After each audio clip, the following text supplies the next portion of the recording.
Alright, ladies and gentlemen, welcome to this week's episode of Fat and Fatter. I'm fat. And I'm fatter. Somehow. In all seriousness, this is Dad's on Wrestling episode 44. Renegade of Wrestling, J.J. Williams.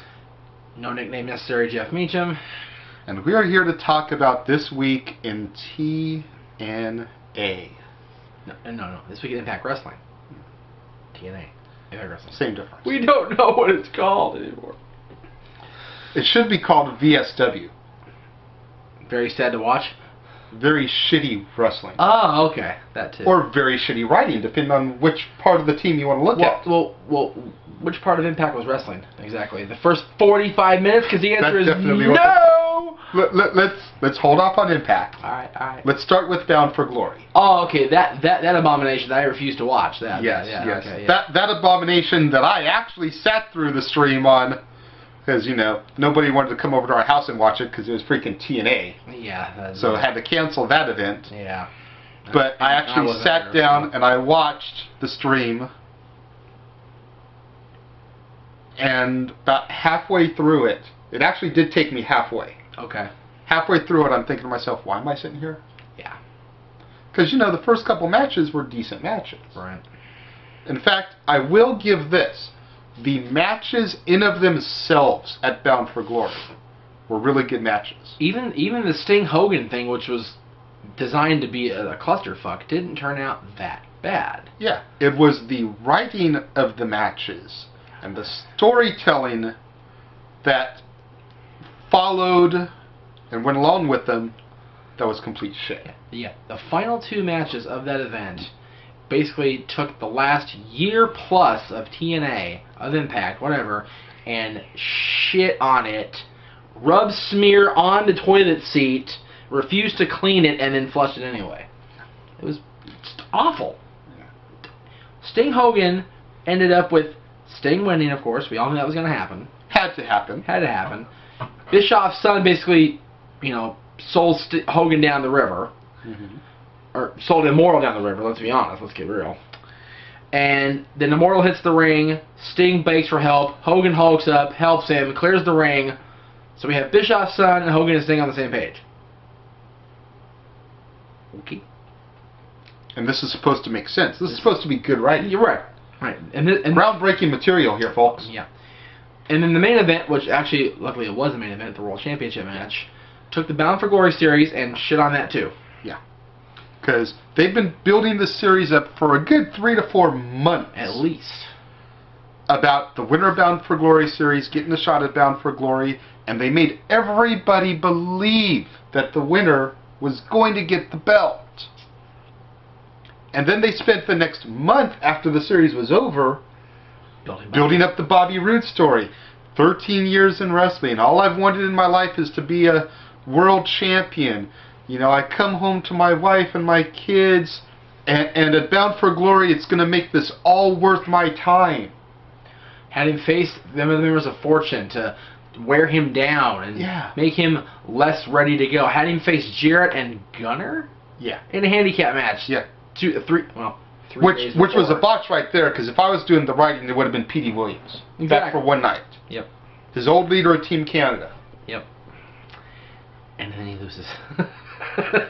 But why does he lose, Jeff? Because let's get in depth here about why he fucking lost. Because the great and powerful Oz... Oh, no, sorry, that's Kevin Nash. Yeah. The great and powerful Cena with muscles decides that... I thought that was Bill Goldberg. Damn it. The great and powerful... Mr. fucking Nanny! There we go. The great and powerful Suburban Commando decides that Bobby's not ready. And changes the finish. And they write where Kurt Angle screws Bobby by holding the ropes. So not does it make Bobby look like a loser, but it makes Angle look like an idiot and cheater and can't win on his own. When we know because he had to take the strap from Sting by cheating and joining Immortal in the first place. Exactly. What was the... Oh, God. Angle joined a stable that included and was often led by Jeff J.J. And his ex-wife. Karen. Two people that he can't stand. Yeah. Or at least on camera can't stand. I'm sure they probably buried their real bad feelings by now where they can work with each other. I'm sure they have. Otherwise, they wouldn't be working together, which is the same reason like people like Matt Hardy and Edge could work together. Yeah, you know, exactly. It's the same shit like that. But in the storyline, we're supposed to believe that Kurt hates Jeff and Karen so much. But they're working on the same. And working on the same page. The greater goal of making sure Dixie doesn't get control back. And then on top of everything else, the Sting Hogan match was before that. Before the world title match. So in theory, Dixie was back in control already. The fuck is Kurt Angle allowed to cheat for? Thank you. Sting should come right down. I was wondering that myself. Sting could come out of the ring. Wait a minute, wait a minute. I saw that. Restart this right now. And then Bobby Sting hadn't been appointed yet. Okay, but Dixie could have come over the guardrail. Trying her cute little butt down there with her little bodyguard protector, Surge. That's right, her husband. And still, and then restart the match. No continuity of story. Zip. Zero. Zilch. We're supposed to believe that Dixie got control back once Sting won. It took 2 days, if you really want to think about it, for her to get complete control back. And she went out there and apologized to everybody for not believing Sting. It's like, I didn't believe none of this shit the last 18 months. The last 18 months have been useless. Well, you know, the 2 days before the taping, they had to go into, you know, lawyers' offices and sign the legal paperwork back over to her and all that stuff, so that by the time they came to taping on Tuesday, she did have control back. But yet it took one signature last year to sign the whole company over. And then we go to Orlando. Wait. Oh, go ahead. I'm sorry. I do want to touch on one other thing real quick. And that is a certain knockout losing her championship. I said this on Twitter. To somebody who is the Kelly of TNA. No. I disagree 100%. I said this to you on Twitter last night. I said this to people when Kat lost. Winter, sorry. Kayfabe. Winter lost the championship at Bound for Glory in the Fatal 4-Way to Velvet Sky. Much like the Prototype had to morph, and you said this yourself, had to morph into Superman, Talia Madison... Superman. Talia Madison has been asked, I know this, to not be so Talia Madison and be more TNA knockout blonde type stuff. Kelly never had skill. I agree. Kelly was a freaking dancer up until a couple years ago. She is useless. If Velvet, Talia, Jamie, whatever you want to call her today, gets a chance to actually showcase her wrestling skills, she will blow you away. I'll believe it when I see it, and I will be glad to retract when I see it. Okay. But at this point in time, I feel that the wrong person won the match. And I'm not saying that Winter had to retain. No. They could have given it back to Mickey. They could have even given it to Madison, who I don't really care for, but I've at least seen better work in the ring in TNA from Madison than I have Velvet. Okay. And like I said, TNA's not allowed Velvet to showcase. Well, hopefully they will now. But if we are to believe what happened on Tuesday or Friday or whatever the hell the day it was means anything, it's not going to be a very long reign. This is very true too. And then the other thing I want to touch on from the pay-per-view was the John Cena versus JBL I Quit match that I watched between AJ Styles and Christopher Daniels. Yeah. I didn't hear anything about this match, to be fair, so... It clearly was that match regurgitated. Seriously? Just with two better workers. Because at the end of the match, AJ's about to come up to Daniels and just beat the holy piss out of him. And before AJ can even reach back and strike down upon him with great vengeance and furious anger, I quit, AJ, I quit.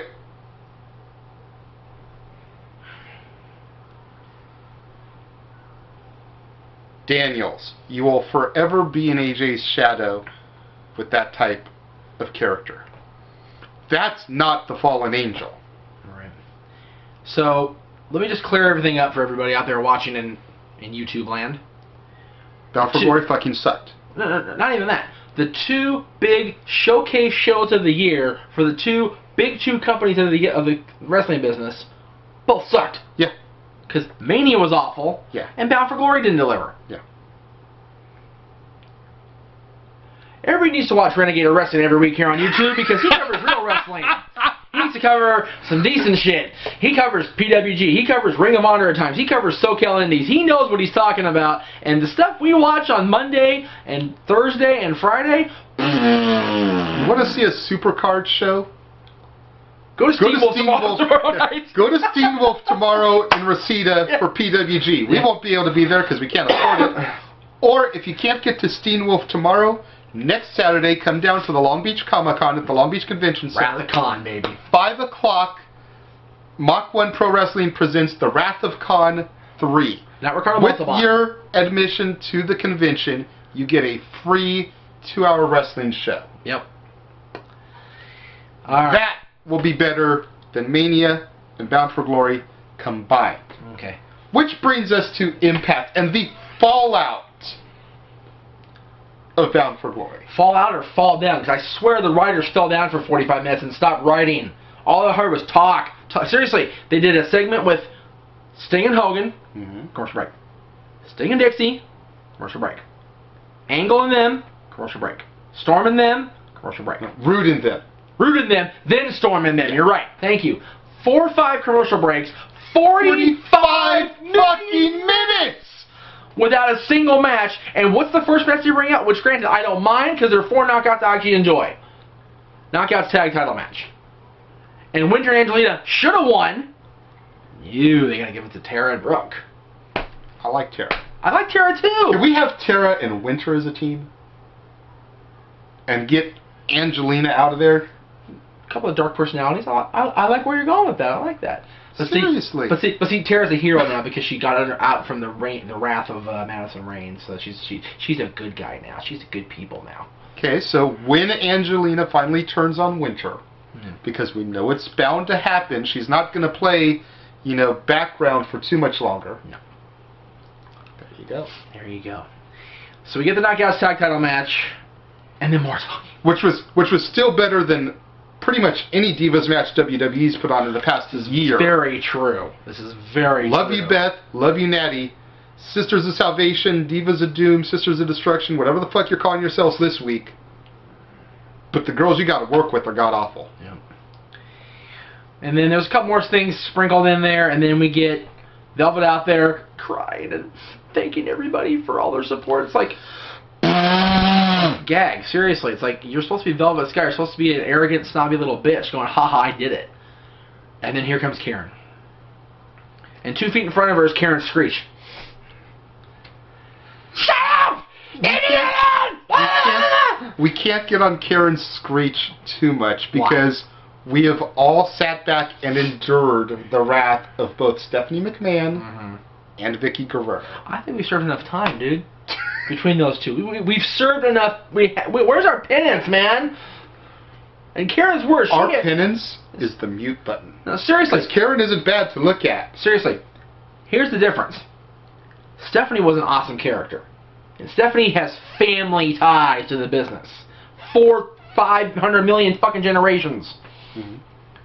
Vicky got a job because they died. Let's be real. Karen's got family ties to the business too. No, via marriage.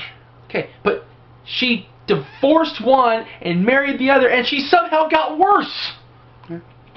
I don't care. And then she's the VP of the Knockouts, and Executive Vice President in charge of Knockouts Relations. We're going over 15 minutes today. I don't care. Oh God. And then I wonder what Johnny Laurinaitis has to say about Karen Angle being the Executive Vice President in charge of Knockout Relations. I think she's doing a wonderful job. She's great to look at, and she's an asset to TNA. Thank you, Johnny. Thank you. Thank you. Thank you, Johnny. Appreciate that. But after all of that bullshit, we get something good. Get 30 seconds of awesomeness. Yeah. With the return of the first ever Knockouts champion, Gail Kim. And to be honest, one of the few that actually deserved it. Yeah. Her, Kong, Tara, Mickey, and Winter. Are we noticing a theme here? All either past or present WWE superstars. Just throwing that out there. Yeah. And I still, to this day, I will go to my grave saying that WWE fucked up royally by not putting the Diva strap on Gail and being the first person to acknowledge her having won all the major women's titles in wrestling. No, WWE had to fuck up and lose Mickie James and have her go to the competition, and TNA took advantage of that. Yep. And now Gail will never go back to them. WWE had Gail for, dare I say, a year before Mickie won the Knockouts title and took that. Yep. Yep. They done fucked up. Yep. But TNA fucked up just as good at the end of the night. Yes, they did. Let's get to the main event of the evening. I'm not going to talk about the Hogan, Sting versus Immortal thing with Garrett Bischoff ripping his shirt off and looking all, like, buffed out and stuff, because at the end of the day, he punked out his dad, which was fucking awesome, and Hogan and Sting are now a union, and Hogan's wearing red and yellow, which just makes my fucking red and yellow, red and yellow, red and yellow. Dude, did you see somebody posted that video on my wall on Facebook? Somebody did a remix of Black and Yellow with red. I hadn't even watched it yet because I got busy going out of town. I gotta watch this now because I'm sure it's epic.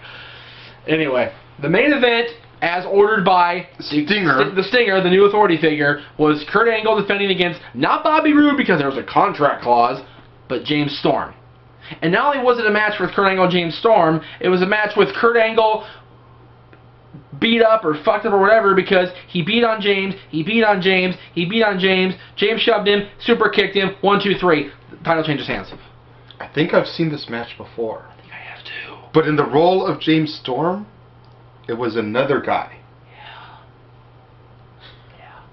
It's called WrestleMania 21. Beat down, miss clothesline, F you, over. I even... Okay, I can't say what I was about to say. I almost threw my shit there. I almost but anywho's. Yeah. All right. I want to know. Okay. And I seriously want an answer to this. I want to know what the fans think would be the proper answer to this question. Because I can't get the answer from the people I really want it. I know. I want to know what Wildcat Chris Harris and Bobby Roode truly feel in their heart of hearts about James Storm being the champion. Yeah. Because both of them were set up to become the next big thing in TNA. Either NWA or TNA champion, right? Only to have it ripped out from under them by the booker. By Jeff Jarrett in the case of Chris Harris. Yep. And by Hulk Hogan in the case of Robert Roode. Neither one of them were willing to give up the spot at the end of the day to somebody who deserved it. And now James Storm has it. And not to say James doesn't deserve it. No, TNA original, so, you know. But there's like absolutely no build to it. No. It would have made more sense if Crimson had taken it. Morgan had taken it. AJ had gotten it back. Joe, you know, any of them, yeah. What do you fans think that Chris Harris and Robert Roode would truly feel in their heart of hearts about James Storm now being the champion? Because we know how I feel about James Storm because my comment board on that picture is blowing up. But what do you think about Chris Harris and Robert Roode's true opinions about this? Let JJ know, let me know. Yeah, hit us up. You can get me on Twitter at ROWJJ Williams. You can get me on Facebook, JJ Williams Wrestling. You guys know where you comment on the YouTube channel. Please. And we will be back again tomorrow, Saturday, yeah.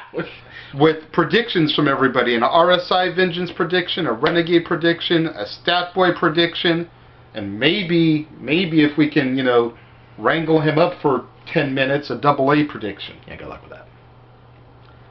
So we'll see you tomorrow with more episodes.